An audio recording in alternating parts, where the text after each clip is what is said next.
پھر ذرا میرے سوالات کے جواب دیتے جائیے۔ آپ اس نوکر کے متعلق کیا کہیں گے جو آقا کی مقرر کی ہوئی ڈیوٹی پر جانے کے بجائے ہر وقت بس اس کے سامنے ہاتھ باندھے کھڑا رہے اور لاکھوں مرتبہ اس کا نام جپتا چلا جائے؟ آقا اس سے کہتا ہے کہ جا کر فلاں فلاں آدمیوں کے حق ادا کر، مگر یہ جاتا نہیں، بلکہ وہیں کھڑے کھڑے آقا کو جھک جھک کر 10 سلام کرتا ہے اور پھر ہاتھ باندھ کر کھڑا ہو جاتا ہے۔ آقا اسے حکم دیتا ہے کہ جا اور فلاں فلاں خرابیوں کو مٹا دے، مگر یہ 1 انچ وہاں سے نہیں ہٹتا اور سجدے پر سجدے کیے چلا جاتا ہے۔ آقا حکم دیتا ہے کہ چور کا ہاتھ کاٹ دے، یہ حکم سن کر بس وہیں کھڑے کھڑے نہایت خوش الہانی کے ساتھ چور کا ہاتھ کاٹ دے، چور کا ہاتھ کاٹ دے 20 مرتبہ پڑھتا رہتا ہے، مگر ایک دفعہ بھی اس نظام حکومت کے قیام کی کوشش نہیں کرتا جس میں چور کا ہاتھ کاٹا جا سکے۔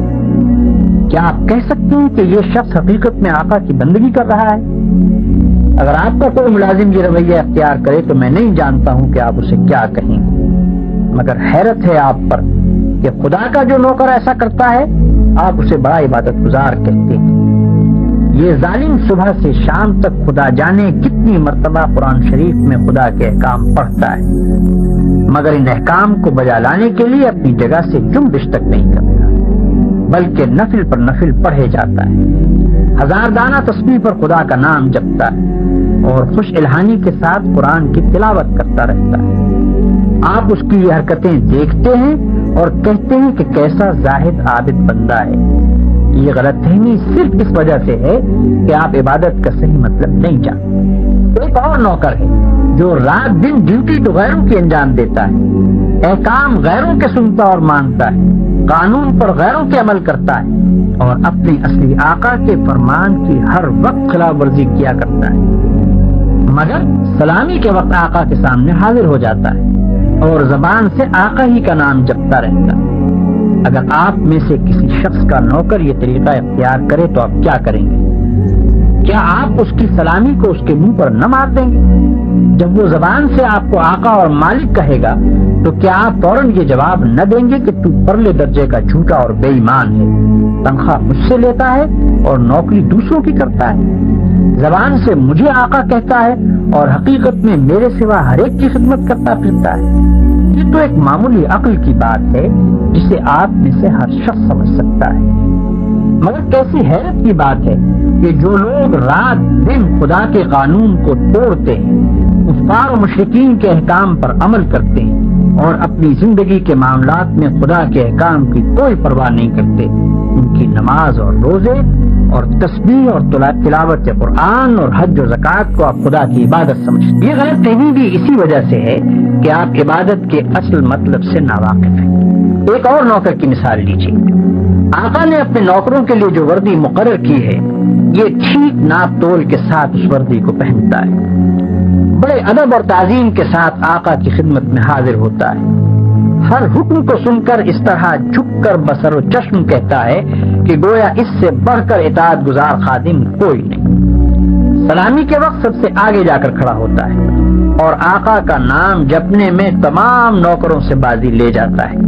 مگر دوسری طرف یہی شخص آقا کے دشمنوں اور باغیوں کی خدمت بجا لاتا ہے، آقا کے خلاف ان کی سازشوں میں حصہ لیتا ہے اور آقا کے نام کو دنیا سے مٹانے میں جو کوشش بھی وہ کرتے ہیں اس میں یہ کمبخت ان کا ساتھ دیتا ہے۔ رات کے اندھیرے میں تو آقا کے گھر میں نقم لگاتا ہے اور صبح بڑے وفادار ملازموں کی طرح ہاتھ باندھ کر آقا کی خدمت میں حاضر ہو جاتا ہے۔ ایسے نوکر کے متعلق آپ کیا کہیں گے؟ یہی نہ کہ وہ منافق ہے، باغی ہے، نمک حرام ہے، مگر خدا کے جو نوکر ایسے ہیں ان کو آپ کیا کہیں گے؟ آپ سمجھتے ہیں کہ ہاتھ باندھ کر قبلہ رو کھڑے ہونا، گھٹنوں پر ہاتھ رکھ کر جھکنا، زمین پر ہاتھ ٹیک کر سجدہ کرنا اور چند مقرر الفاظ زبان سے ادا کرنا، بس یہی چند افعال اور حرکات بجائے خود عبادت ہے؟ آپ سمجھتے ہیں کہ رمضان کی پہلی تاریخ سے شوال کا چاند نکلنے تک روزانہ صبح سے شام تک بھوکے پیاسے رہنے کا نام عبادت ہے؟ آپ سمجھتے ہیں کہ قرآن کے چند رکوع زبان سے پڑھ دینے کا نام عبادت ہے؟ آپ سمجھتے ہیں کہ مکہ معظمہ جا کر کعبے کے گرد طواف کرنے کا نام عبادت ہے؟ غرض آپ نے چند افعال کی ظاہری شکلوں کا نام عبادت رکھ چھوڑا ہے، اور جب کوئی شخص ان شکلوں کے ساتھ ان افعال کو ادا کر دیتا ہے تو آپ خیال کرتے ہیں کہ اس نے خدا کی عبادت کر دی اور اس کی تخلیق کا مقصد پورا ہو گیا، اب وہ اپنی زندگی میں آزاد ہے کہ جو چاہے کرے۔ لیکن اصل حقیقت یہ ہے کہ اللہ نے جس عبادت کے لیے آپ کو پیدا کیا ہے اور جس کا آپ کو حکم دیا ہے وہ کچھ اور ہی چیز ہے۔ وہ عبادت یہ ہے کہ آپ اپنی زندگی میں ہر وقت ہر حال میں خدا کی اطاعت کریں اور ہر اس قانون کی پابندی سے آزاد ہو جائیں جو قانون الہی کے خلاف ہے۔ آپ کی ہر جنبش اس حد کے اندر ہو جو خدا نے آپ کے لیے مقرر کی ہے، آپ کا ہر فعل اس طریقے کے مطابق ہو جو خدا نے بتا دیا ہے۔ اس طرز پر جو زندگی آپ بسر کریں گے وہ پوری کی پوری عبادت ہوگی۔ ایسی زندگی میں آپ کا سونا بھی عبادت ہے اور جاگنا بھی، کھانا بھی عبادت ہے اور پینا بھی، چلنا پھرنا بھی عبادت ہے اور بات کرنا بھی، حتیٰ کہ اپنی بیوی کے پاس جانا اور اپنے بچے کو پیار کرنا بھی عبادت ہے۔ جن کاموں کو آپ بالکل دنیا داری کہتے ہیں وہ سب دینداری اور عبادت ہیں اگر آپ ان کو انجام دینے میں خدا کی مقرر کی ہوئی حدوں کا لحاظ کریں اور زندگی میں ہر قدم پر یہ دیکھ کر چلیں کہ خدا کے نزدیک جائز کیا ہے اور ناجائز کیا، حلال کیا ہے اور حرام کیا، فرض کیا چیز کی گئی ہے اور منع کس چیز سے کیا گیا ہے، کس چیز سے خدا خوش ہوتا ہے اور کس سے ناراض ہوتا ہے۔ مثلاً آپ روزی کمانے کے لیے نکلتے ہیں، اس کام میں بہت سے مواقع ایسے بھی آتے ہیں جن میں حرام کا مال کافی آسانی کے ساتھ آپ کو مل سکتا ہے۔ اگر آپ نے خدا سے ڈر کر وہ مال نہ لیا اور صرف حلال کی روٹی کما کر لائے تو یہ جتنا وقت آپ نے روٹی کمانے پر صرف کیا یہ سب عبادت تھا، اور یہ روٹی گھر لا کر جو آپ نے خود کھائی اور اپنی بیوی، بچوں اور خدا کے مقرر کیے ہوئے دوسرے حقداروں کو کھلائی، اس سب پر آپ اجر و ثواب کے مستحق ہو گئے۔ آپ نے اگر راستہ چلنے میں کوئی پتھر یا کانٹا ہٹا دیا اس خیال سے کہ خدا کے بندوں کو تکلیف نہ ہو تو یہ بھی عبادت ہے۔ آپ نے اگر کسی بیمار کی خدمت کی یا کسی اندھے کو راستہ چلایا یا کسی مصیبت زدہ کی مدد کی تو یہ بھی عبادت ہے۔ آپ نے اگر بات چیت کرنے میں جھوٹ سے، غیبت سے، بدگوئی اور دل آزاری سے پرہیز کیا اور خدا سے ڈر کر صرف حق بات کی تو جتنا وقت آپ نے بات چیت میں صرف کیا وہ سب عبادت میں صرف ہوا۔ بس خدا کی اصلی عبادت یہ ہے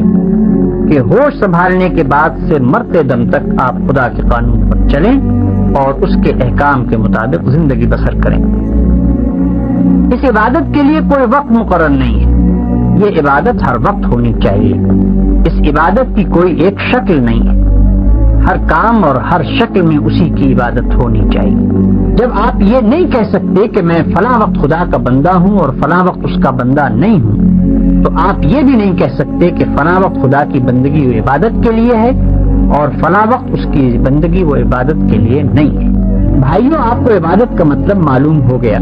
اور یہ بھی معلوم ہو گیا کہ زندگی میں ہر وقت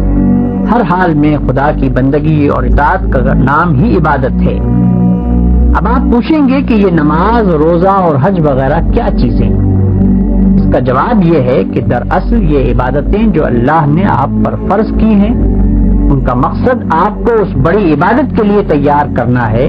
جو آپ کو زندگی میں ہر وقت ہر حال میں ادا کرنی چاہیے۔ نماز آپ کو دن میں 5 وقت یاد دلاتی ہے کہ تم اللہ کے بندے ہو، اسی کی بندگی تمہیں کرنی چاہیے۔ روزہ سال میں 1 مرتبہ پورے 1 مہینے تک آپ کو اسی بندگی کے لیے تیار کرتا ہے۔ زکوٰۃ آپ کو بار بار توجہ دلاتی ہے کہ یہ مال جو تم نے کمایا ہے یہ خدا کا عطیہ ہے، اس کو صرف اپنے نفس کی خواہشات پر صرف نہ کر دو بلکہ اپنے مالک کا حق ادا کرو۔ حج دل پر خدا کی محبت اور بزرگی کا ایسا نقش بٹھاتا ہے کہ اگر 1 مرتبہ وہ بیٹھ جائے تو تمام عمر اس کا اثر دل سے دور نہیں ہو سکتا۔ ان سب عبادتوں کو ادا کرنے کے بعد اگر آپ اس قابل ہو گئے کہ آپ کی ساری زندگی خدا کی عبادت بن جائے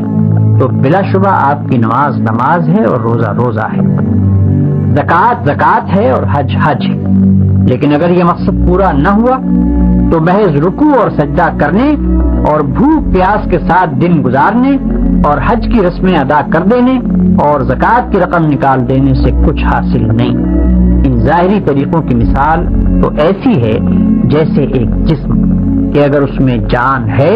اور وہ چلتا پھرتا اور کام کرتا ہے تو بلا شبہ ایک زندہ انسان ہے، لیکن اگر اس میں جان ہی نہیں تو وہ ایک مردہ لاش ہے۔